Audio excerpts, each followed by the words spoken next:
ఫ్రాక్షన్స్ని పర్సంటేజ్లో convert చేయాలంటే నార్మల్గా ఎలా చేస్తామంటే ఈ మొత్తం టర్మ్స్ 5 ఉన్నాయి, దాంట్లో 1 అనేది ఎంత, సో మొత్తం 5లో 1 అనేది ఎంత.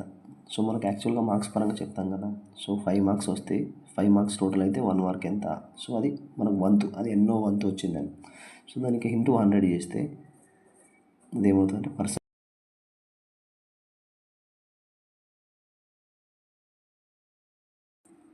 సో దీన్ని సింప్లిఫై చేస్తే ఏమొస్తుంది, సో 1/5 అనేది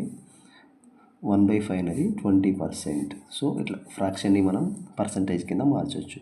మళ్ళీ దీన్ని చేస్తే 100/3%. దీన్ని సింప్లిఫై చేస్తే ఏమొస్తుంది, 20/4 అంటే 8%. సో అలా, సో మిగిలినవి ఏమవుతాయి.